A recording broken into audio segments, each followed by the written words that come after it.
You who Israel is, just in case we might have forgotten. Romans 11. We'll start at 17.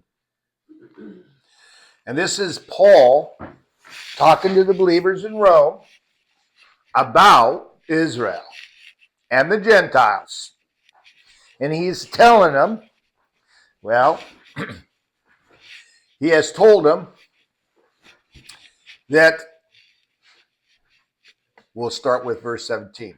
Now, if some of the branches were broken off, and you, although you were a wild olive tree, were grafted in among them, and became a share of the root of the olive tree's richness, do not boast against the branches. But if you boast against them, you do not support the root, but the root supports you. Then you will say, branches were broken off in order that I could be grafted in. Well said. They were broken off because of unbelief. But you stand firm because of faith. Do not think arrogant thoughts, but be afraid. For if God did not spare the natural branches, neither will he spare you. See then the kindness and severity of God. Severity upon those whom have fallen, but upon you the kindness of God, if you continue in his kindness. For otherwise you also will be cut off. And those also, if they do not persist in unbelief, will be grafted back in, because God is able to graft them in again. For if you were cut off from what is by nature a wild olive tree, and contrary to nature were grafted into a cultivated olive tree, how much more will these who are natural branches be grafted into their own olive tree? So, what did he just say there? Which part? Where we're Gentiles and we were grafted in. We were grafted in, yeah. But what else did he say there? What happened to the Jews? What happened to Israel? What happened to Judah? What happened to Asher? What happened to Levi? What happened to Benjamin? He told us. They were cut off. They were broken off. Right. But they can come back. Yeah. But what do they have to be? Grafted back in. Right, and he grafts them in. And he grafts them in. See, it's not just Gentiles that get grafted into the root. Now, so many of these Hebrews will tell you, oh, we were always here. Baloney. You got to get grafted back in. We're all on equal place. Now we're a wild branch and we're not very pretty, and you might be coming from a prettier stock than us. But you were broken off too. Every branch was broken off. And every branch must be grafted back in. And so Paul's telling them what? Just because you were now in, doesn't mean they won't be. They won't come back. They're coming back. They're going to be grafted back in because the root supports the wild branch and the natural branch. Yeah. Which technically isn't a natural branch when it comes back in, because then it's almost like a wild branch getting grafted back in. Yeah. They're all the same. On equal footprint. Yeah. There's no difference. Branches were broken off in order that they could be grafted in. Now, it's important to notice that in 19. Those branches had to be broken off so that we could be grafted in. Then you will say branches were broken off that I could be grafted in. Yeah, that's exactly right. Well said. They had to be. But wait a minute. Like with grafting, you can put a cut into the thing and then to the main branch. You don't have to be in where it was broken off at. No. But Paul says, well said. Those branches were broken off in order that we could be grafted in. Okay, yeah. Right? I mean, true, they didn't have to be, but they were broken off. And why were they broken off in verse 20? Because of unbelief. Because of unbelief. And you were grafted in because of your faith, belief. And then he says, so don't think arrogant thoughts. For if God did not spare the natural branches, breaking them off, he will break you back off too. See then the kindness and severity of God. The kindness and severity of God. There's no room. You must maintain in faith. So my brain kind of goes to salvation, where that points to the fact that you can lose yourself. Is that what it's saying? No, but my brain went there. Yeah, and I agree with you. I mean, are you saying, Paul is saying, where you say you're grafted in, that's what he said, you say you were grafted in because of their unbelief, well said, but don't get haughty, because if they were broken off, the natural branches were broken off because of unbelief, you can be broken off because of your unbelief. Unbelief, right. So the process isn't completed until the persevering is done. So it's not gaining salvation, losing salvation. They're saying they're grafted in, but there's no proof of being grafted in until we see fruit from that branch, right? Then that fruit would be the fruit of the rootstock and not the fruit of this wild branch, which we are being grafted in. So I understand you're thinking on that. That makes sense. But Paul doesn't say they were grafted in. He says, you say you were grafted in. Well said. But don't get haughty, because if they were broken off and they were the natural branch due to lack of faith, if you don't maintain your faith, you too will, in effect, be broken off, even though you were never part of. Because once you're bearing fruit and you're adopted, then the Father is the pruner who takes care of you. The problem is how do we know whether that branch is grafted in and bearing fruit? And that's what Jesus said. You only know them one way, by their fruit. And fruit can be camouflaged. Any other questions or comments?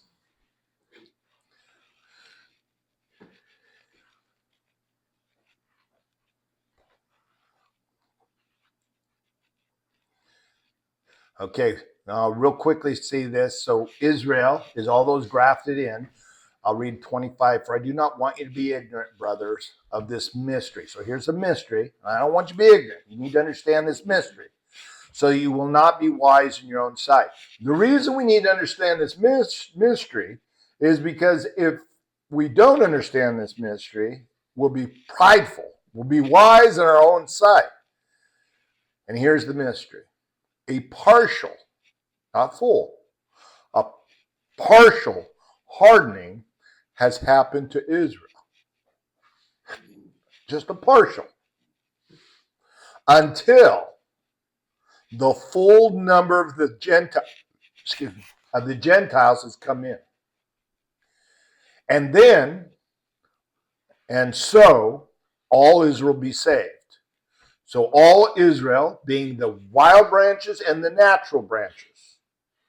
But does this imply that the partial hardening will cease after the full number of the Gentiles have come in?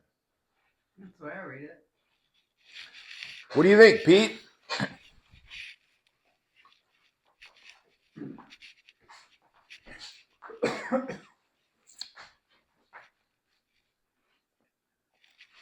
I think I need another grape.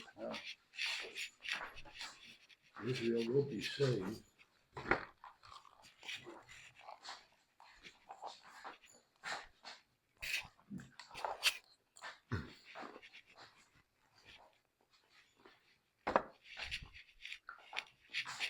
I'm not sure.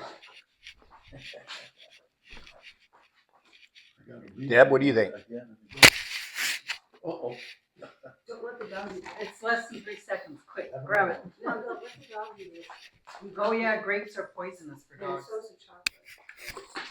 You have to get both of those even though it's hard. I think you have to get chocolate. It wasn't the grape. It's the chocolate.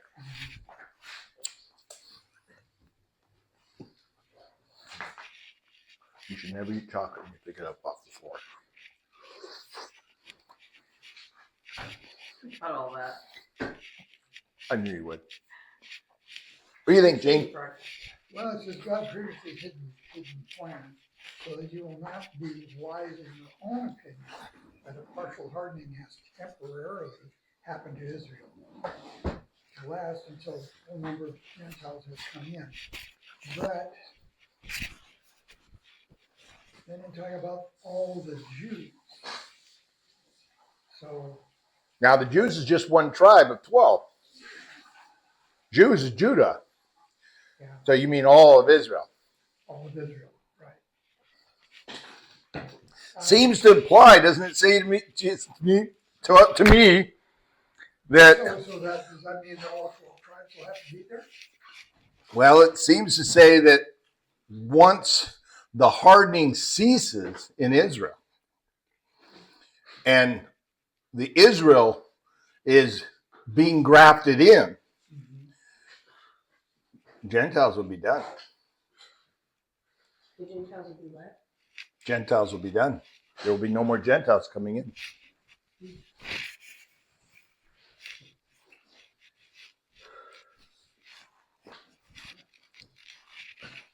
Until, well, let's look at this is a Greek, so we got to look at the Greek. So let me go find D Greek. D Greek, here's the Greek. Okay.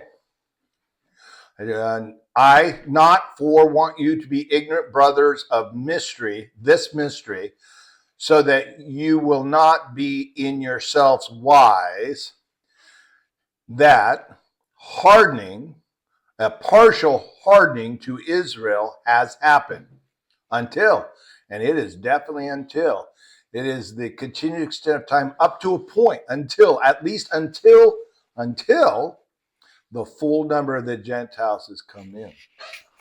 So what this tells me, What is the full number of Gentiles? that's a good question. His father doesn't tell me. That's a mystery. Yeah, it's a mystery. That is a mystery. Nobody knows what the full number is. But once the other tribes of Israel, Jacob's tribes, start coming in, because they're being grafted back in, I think this is saying that our gospel presentation of the Gentiles is over. They aren't going, they're done. They're not coming in anymore. You're not going to be grafted in anymore. No, they'll be done. That's the way I see it. So there's a partial hardening. So that partial hardening will be end on, and that hardening happens until the full number of Gentiles have come in. So when the full Gentiles have come in, the partial hardening ceases, and now the Israel, all the nations of Israel will be grafted in.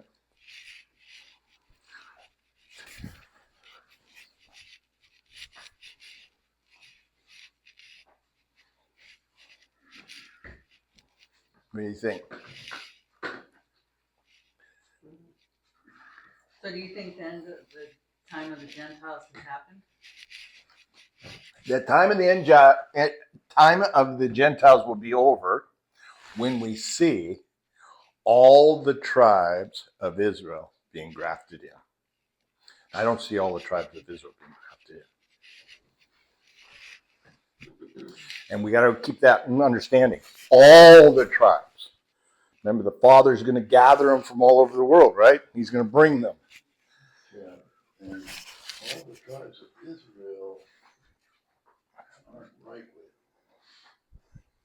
God because they were. Well, because they've got a partial hardening. You have the 144. We got the 144,000 that are going to be saved. We know those come from every tribe, right? Right. Okay. So when that happens, But the other Gentiles got to be done.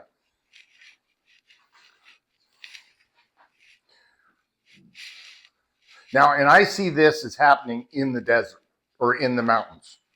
This is that Jesus has already come down, sent out his angels and elect, and this is my guessing. During the millennium? No, this is the last 3.5 years. Jesus comes down in the cloud, and there's 3.5 years to go, right? Jesus comes down the cloud, sends out his angels, gathers up his elect, gathers up all the 12 tribes, gathers up those that are sanctified by their spouses, and hauls them to the mountains. In that process, the rebels will be weeded out, dispersed, just like the first Exodus in the wilderness. Will they be weeded out before we get to the mountains of Israel? Very possibly. I think I heard Dawson say that they'll be weeded out in those mountains, which is very possible. I don't know. And Carlos said, yeah, we'll be spending our whole time trying to keep people from complaining. Did anybody see that conversation? I don't remember hearing that. And why will we be trying to get them to quit complaining? Because they aren't grafted in. And what do they have to do to become grafted in? Repent. They have to thank Father for all trials and tribulations.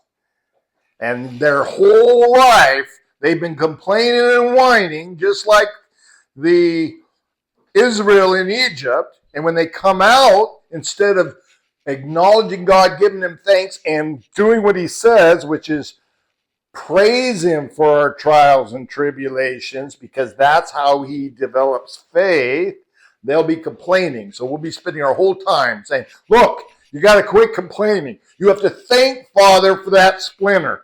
You got to thank that Father you ate the same thing for 2 days. You see it? We've been taught the path. The path is still going to be required. Many of those that are coming into the mountains, they are of the tribes. They're just like Lot's wife, just like his daughters. Doesn't mean they're righteous, but they are sanctified because of their spouse. So it means they're being taught, but they may not be there yet. And so all those going into the wilderness, just like the first Exodus, the nations of Israel will have to be taught the path to salvation. What's the giggle to you? I just keep getting this vision of my husband's face when he's going up to the mountains with us. And he's going to be like, I hope he goes. you were right. Yeah. And I'm going to say, what? We'll have a new video on that. So, okay, so Give it a pat on the back of his head and say, I told you so. I know. I told you so. Yeah. Okay, but the scriptures tell us. We'll look at more of those passages as we progress over the weeks. Many people, even though they're in the mountain, they're going to be weaned out. None of those from that group, none from the wilderness, will go into the promised land. The promised land is Jerusalem. And Jerusalem will have no one ever again.